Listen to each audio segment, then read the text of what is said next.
भोपाल नगर निगम और जिला जनपद के त्रिस्तरीय चुनाव के लिए आरक्षण की प्रक्रिया बुधवार को पूरी हो। कलेक्टर अविनाश लवानिया और राजनीतिक दलों के प्रतिनिधियों की मौजूदगी में इस प्रक्रिया को संपन्न कराया गया। उधर कुसुम योजना के जरिए सरकार किसानों की बंजर भूमि पर ऊर्जा उत्पादन को बढ़ावा दे रही है। विभागीय मंत्री हरदीप सिंह डंग ने कहा कि सरकार की कोशिश किसानों की आय 2 गुनी नहीं बल्कि 4 गुनी करने की है। उधर जामा मस्जिद को लेकर एक बार फिर से सांसद प्रज्ञा ठाकुर का बयान आया है, जिसमें उन्होंने कहा कि हिंदुओं ने किसी धार्मिक स्थल को नुकसान नहीं पहुंचाया, लेकिन अन्य धर्म के लोगों ने ऐसा किया जिससे कई प्रमाण मौजूद है। दिग्विजय सिंह द्वारा पंडित प्रदीप शर्मा के द्वारा एक कथा में मोदी का नाम उपयोग करने पर जो ट्वीट किया गया, उस पर अब बीजेपी ने तंज कसा। बीजेपी के प्रदेश भाजपा अध्यक्ष वी.डी. शर्मा ने तंज कसकर दिग्विजय सिंह को मिस्टर बंटा ढार करार दिया है।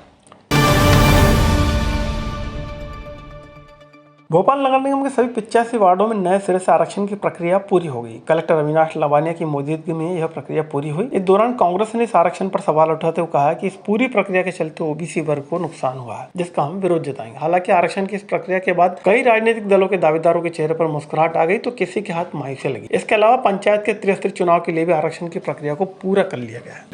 उसके बारे में सभी जानकारी मैंने आपको जैसा कि दी, निर्विवाद रूप से संपन्न हुआ। शेष प्रक्रिया जो है वो शासन। धन्यवाद।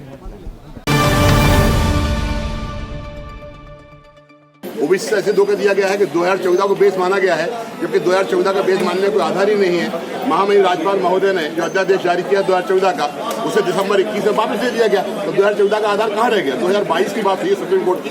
देखिए एक अलग मुद्दा है, ये पार्टी चेक करेंगे वो क्या करना है, लेकिन आज इन्होंने दीपापोती की है कि आम जनता के साथ ही नहीं ओबीसी के साथ धोखा किया है। ओबीसी के हितैषी बनने की बात करते हैं, ओबीसी की बोलते हैं 35% आरक्षण देंगे, और यहाँ पर लोग जामा मस्जिद को लेकर एक बार फिर से साध्वी प्रज्ञा ठाकुर का बयान आया। प्रज्ञा ने कहा कि हिंदू धर्म के संस्कार है कि वह कभी किसी अन्य धर्म के धार्मिक स्थल तोड़ने का काम नहीं करता, जबकि विधर्मियों ने कई मंदिर तोड़ दिए जिसके कई प्रमाण है। जामा मस्जिद भी इसी एक प्रमाण का हिस्सा है। एक बात बताइए, हमारा तो नाम आता ही है। सत्य बोलना अगर गलत है तो मुझे लगता है ये गलती मैं करती रहूँगी। दूसरा ये विषय है कि हिंदू कभी भी किसी की भी आस्था को ठेस नहीं पहुंचाता। किसी भी पूजा स्थल को, चाहे कोई भी हो, मत और मतांतर की बात कर रही हूँ, किसी के भी पूजा स्थल को, आध्यात्मिक स्थल को तोड़ करके या उनकी भावनाओं को ठेस पहुंचा करके अपना स्थल नहीं बनाता है। ये यथार्थ है और इसे कोई नहीं झुटला सकता, क्योंकि ये हमारे शास्त्रों में वर्णन है, ये हमारी संस्कृति है, संस्कार है। और बाकी जगह में अगर देखा जाए, जिसकी आप बात कर रहे हैं कि विधर्मियों की बात हम निश्चित रूप से करते हैं कि उन्होंने तो मंदिरों को तोड़ करके, विशेष तौर पर तोड़ करके, और वहाँ उन्होंने मस्जिदें बनाई हैं, मज़ारें बनाई हैं, और वो प्रमाण है। और प्रत्यक्षम किम प्रमाणम। पंडित प्रदीप मिश्रा ने एक कथा प्रसंग के दौरान पीएम मोदी का नाम लिया था, जिस पर पूर्व मुख्यमंत्री दिग्विजय सिंह ने एक ट्वीट कर जवाब मांगा था। अब इस मुद्दे पर बीजेपी मुखर हो गई और प्रदेश भाजपा अध्यक्ष वी.डी. शर्मा ने कथावाचक पर तंज कसने के कारण दिग्विजय सिंह को आड़े हाथों ली। अब दिग्विजय सिंह बताएंगे इस देश के अंदर के संत क्या बोलेंगे।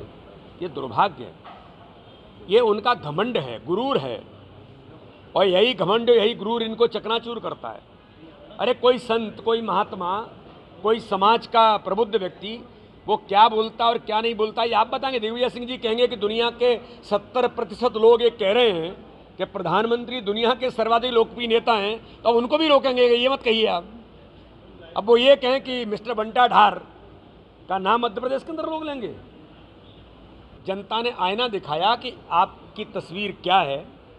अब मैं नहीं कहना चाहता कि जनता ने किस रूप में आपको देखा और जनता ने आपको क्या जवाब दिया, तो इसके बावजूद भी अगर वो कहते हैं कि मैं आने वाला हूं तो अच्छी बात है। उधर प्रभात चौराहे पर मंत्री विश्वास सारंग ने अपने समर्थकों के साथ लोगों को शरबत पिलाया। सारंग ने कहा कि इस गर्मी के मौसम में प्यासों को पानी पिलाना हमारी परंपरा का हिस्सा है और इसी तरह क्षेत्र के तमाम कार्यकर्ता इस तरह के आयोजन करते आए हैं। विश्वास ने कहा कि कार्यकर्ता इस क्षेत्र में भी गर्मी के मौसम में लोगों को राहत दिलाने का काम कर रहे हैं। निश्चित रूप से गर्मी के मौसम में हमारे शास्त्र कहते हैं कि सबसे बड़ा दान जल का दान है।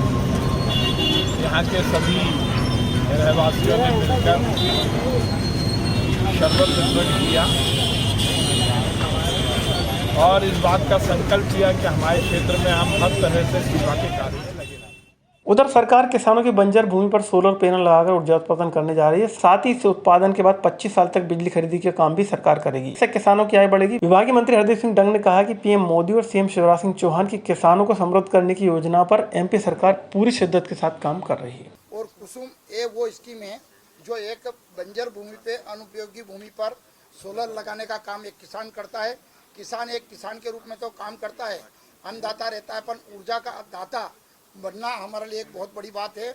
और आज किसान एक व्यापार की तरफ, जो अभी हमारे अध्यक्ष जी और सबने कहा है कि दुगनी ने चार गुनी आय का अगर अधिकारी होगा तो किसान होगा। तो किसानों के लिए जो स्कीम कुसुम ए, कुसुम बी और कुसुम सी जो हमारी सरकार दे रही है, उसमें एक तो खरीदने की 25 साल की गारंटी उसने सरकार देती है, उसकी गारंटी भी सरकार देती है। और कुसुम सी में जो हम लगातार कदम उठा रहे हैं, हमारी अभी ए और बी और सी में जो टुकड़ों में होता था वो हम जल्दी से दे पाएंगे। ये हमारे लिए किसानों के लिए बहुत बड़ी उपलब्धि है।